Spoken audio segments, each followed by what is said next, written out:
So you said, what did you call our world, Sarah? Instant gratification. Instant gratification. It is. It's weight loss pills. And, people want to buy a pill, take it for 30 days, and lose the weight that they took 5 years to put on. Our problem with what we've been doing the last couple of years is our program has been a weight loss pill for clients. Restaurants hire us, and they want to put something in place that gets fast results and that they don't have to do shit with. Well, imagine if you could take a pill and not have to go to the gym. Well, everybody's going to try that shit. I mean, fuck, I think we all would be snorting that, but it doesn't work. It might work short term. You might be 100 pounds overweight and take a pill and eat a little different and lose 20 pounds. But in order to lose the other 80, you got to put the work in.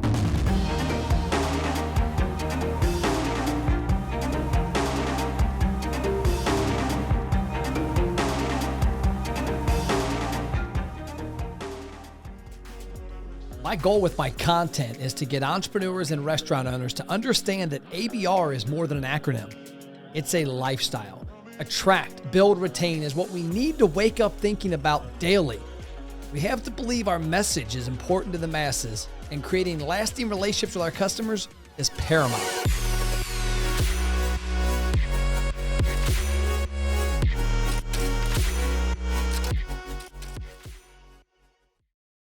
Part of our problem is my first 2 books that I wrote, Don't 86 Your Restaurant Sales and Sell More Slices, were a tactic that was misconstrued. Was I was doing it to help restaurants understand a new way to build a database. And unfortunately, I showed them a way that the database drives sales right now. And so when you show somebody, hey, here's a way to build a database that's 5,000 people and you get 1,000 a month over 5 months, and 1,000 a month grows 200 visits a month, they're only looking at the 200 visits on the front end. They're not looking at, okay, if I have that 5,000 person database in 10 years, and every year I add to it, that I've got all these people in this database I can consistently talk to. You can't tell me that every restaurant that exists, every small business, if any small business had 100,000 more people to talk to on a consistent basis at will, they would never have a sales problem. If I had 10,000 restaurants right now that knew who Matt Plapp was at a very deep level from giving me their information over the course of 5-6 years, I have that, but if I had 10,000 more, I would have that much more business. And so from a restaurant standpoint, by us providing a marketing solution of what we currently kind of offer but have the last 6 years, is it's almost a shot in the arm. It's a tool to build a database, but it's also a tool to show you front-end sales. And the problem we've got to evolve to is we've got to become a full plan. To where, yes, this is a tool to get people on the front end and drive sales, but here's a tool to keep their attention on Facebook. Here's a game plan to keep their attention on Instagram. Here's a game plan to get them to open emails every month so that in 5 years, if that 5,000 person database is 50,000 people, and that 50,000 person database on a monthly basis is engaging somewhere more often, it's impossible for your restaurant or small business not to work. It just comes down to accepting that long-term game. Like, if you got to lose 100 pounds, if you're going to lose 100 pounds in 6 months, question how the hell you're going to do it, because it ain't going to last. If Matt Plapp comes in and drives 10,000 people to your restaurant right away, you better fucking question what it is, because it ain't going to last. It's called like Groupon back in the day. We did a Groupon with Hofbrau's Pittsburgh. It was one of the first ever Groupons in Pittsburgh. 2,800 people bought it in over 24 hours. And like 1,000 walked in the next month. The problem was, unbeknownst to me, I didn't know we weren't getting the data. It was a shot in the arm. That sales happened one time and those people never came back because they came in for a cheap deal and we didn't get their data to invite them back. So like these weight loss things we're talking about is that somebody that's got to lose 100 pounds better be willing to strap it in and say, hey, I'm gonna run this gym program and this nutrition program for the next 5 years, because it took me 5 years to gain the 100 pounds. It's going to take me 5 to get it off. So it's the same thing with us. Is we introduced kind of on accident 5 or 6 years ago a marketing plan that is almost a diet pill. Yeah, it shows you enough to get you excited on the front end, but long term, you got to have the full picture around it. You got to be doing all the other stuff. Like the restaurant I talked to this morning, that doesn't even have a website. He's like, we don't need a website. We got enough. We're good enough at what we do. And I'm like, okay, well, you just told me you didn't have the money to buy a marketing program. If you're good enough that you don't need a fucking website, but you can't spend $2,500 on something right now, explain to me how sales are so good. That makes no sense. It's complete bullshit.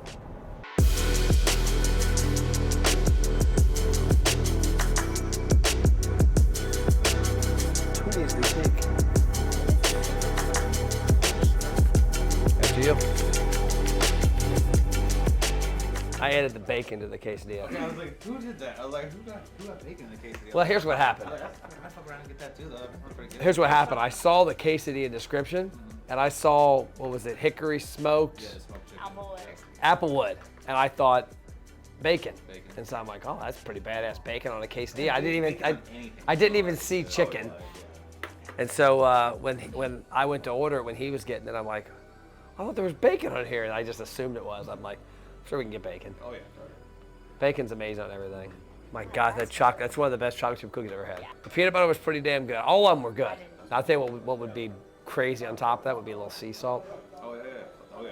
Now, when they're made to order, they're just baked to order, so you got the mix obviously already done. But I've never seen a restaurant. Usually, it's a product that's from Cisco or somewhere that's just popped in, or PFG. It's made. That's awesome. See, that's something I didn't know that would. I mean, that's especially with what we're marketing. I think there's a dessert promo in there. Actually, there is. La Rosa's does 3 when you go to the restaurant. Well, the first time we got them, we had like a free order of cookies, like 6-7 years ago or something. I don't know how we got it. And we had me, my wife, my daughter, and my son. And so I'm like, yeah, we have a free order of cookies with dinner. Okay, and they bring them out. And there's 3. And of course, we're all looking at each other. We're like, we got a problem here. So now when we order it, we get 2 orders and you get 6. I think they call it there's some nickname for that now. Baker's Dozen's 13. They had some nickname for it. Yeah, they had some nickname for it. So we get 6. And then it was we were debating, like, the problem was cutting the cookie. Like, okay, I want to make sure that my 1.5 I get is exact. When you got 2 teenage kids, and when they were younger, it was always a conversation. Well, this is pretty simple. It's nothing rocket science. This is what we typically walk through. And the concept is to teach them how to have the conversations better in-house. It's like when David, our server, walked up and asked if we wanted dessert, 9 out of 10 people, especially at lunch, will say no. So the concept is when that person says no, yeah, I figured it's lunch, you're stuffed, but you've got to try our cookies. Do me a favor, scan this QR code. You're going to get enrolled in our VIP program, and you're going to get a free order of cookies for your next visit. And so the idea for everything we're doing is how to get in-store data. Right now, 97% of restaurants get 0 data from any customer who walks in the door. Like, think about today at lunch. This place was packed. There's nothing, not one of them was asked for their name, phone number, or email. And so if they don't get asked for that and they had a great meal and they go on their way, they're here with a friend for business lunch. I also feel like, though, that's kind of like a Red Robin kind of thing. It's all in delivery. Our best clients are high-end steakhouses. Okay. Black Rock, $78 average check for lunch. And they get anywhere from 50 to 100 people every day at lunch to join the program. Now they have a huge traffic. But the concept of it is, it depends on how you deliver it. Yeah. But that's the concept of it is, how do we get people to have that conversation? Because you're right, if you walked up and did the same thing and even Red Robin, funny you say that, they don't even ask. Our goal is to arm the servers with something that's easy, that's not corny. We can create any marketing material. Now that's one thing I will say, every restaurant's different on what material is like displayed. Like some restaurants, something like this isn't gonna jive. There's gotta be certain ways to do it. But what happens is, if, let's say I walk up to the table, like David did today, and said, he says, hey, you guys in for dessert? You want some of our amazing cookies or that brownie? Nah, we're good, we're full, it's lunchtime. I'd have to go to the gym afterwards if I did. That's what somebody would joke about. Hey, I get it, do me a favor, I wanna make sure you have some of our cookies. Have you ever had them before? No. I want you to have a free order next time. If you ask that question, nobody's saying I don't want a free order of cookies. Cool, do me a favor. That's what we have clients that have these in business cards. We have some that have keychains or chains around their neck. It all depends on how they do it. Do me a favor, take your phone out, scan the QR code, and it's gonna open up in Messenger and ask you 5 questions. And so when they click it, it'll open up. Now I'm already a member of this one, but it will open up and ask the questions. The key thing is how to ask that, because you're right. It's not you're walking up and going, hey, who wants to do this? My big goal with our restaurant clients is I've been to 1,000 restaurants in the last 2 years. My team travels the country. I've been to, you name it, high end, low end, fast food. None of them ask for information. And the number one question they all ask is, how you doing? Like, you don't give a shit how I'm doing. And I always joke about that. It's the number one question, every business, any retail environment you walk in, hey, how you doing today? Our goal is to replace that with something that gains engagement. Hey, have you been to a restaurant before? Yeah, we come all the time. Cool, let's take you to your table. Oh, by the way, are you guys a member of our VIP program? And we can come up with a different name that fits the vibe of the restaurant too. Obviously with wine being the vibe, there might be some name we can create that makes it more of an in-store conversation. But the other thing too, with regards to how this works, one thing we cover, which is important for you guys to know, is when people join the program, it's not just an email and text, it's email, text, Facebook, and Instagram. So the most valuable people that have come back to the restaurant are the ones that already know, like, and trust the brand. The targeting we're doing on Facebook and Instagram is based off of people that are in the program. That if we get better people in the program, hence the people already in here, it'll find people just like them more often. Yeah, use their friends basically. Yeah, because Facebook's got Facebook and Instagram, TikTok, Snapchat, all of them. It's all data driven. There's 100,000 pieces of data behind every profile. Yeah. And so if we get, for example, let's say this week we find 100 people through Facebook ads to join the program. We have a little data from what we've seen so far. If I get 100 people to join from in the restaurant and I put that data into the algorithm, now all of a sudden Facebook's like, oh, those are the people you want. And when you find 100 people from in here and find more people based off of that data, you'll do a better job. I always use the conversation of when Trump and Hillary ran against each other.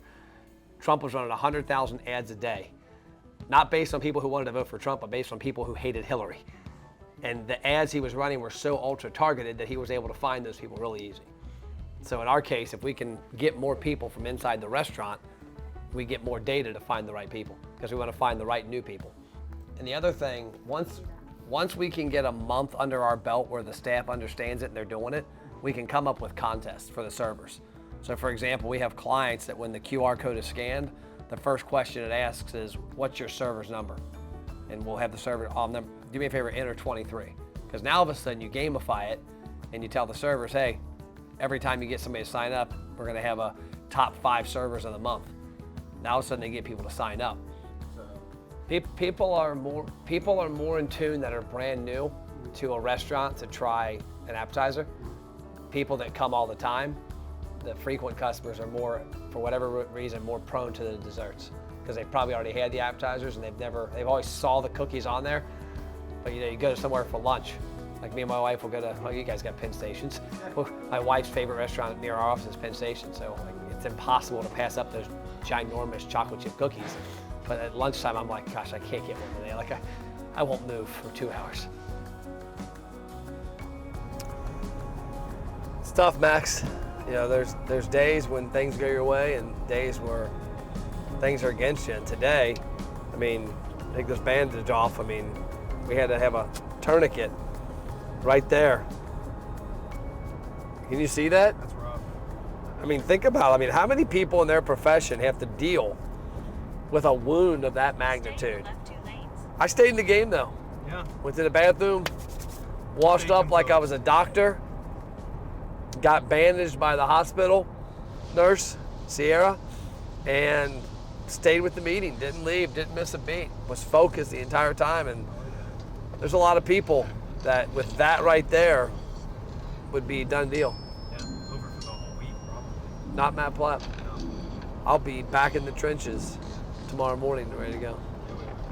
That's all we got. See you next trip.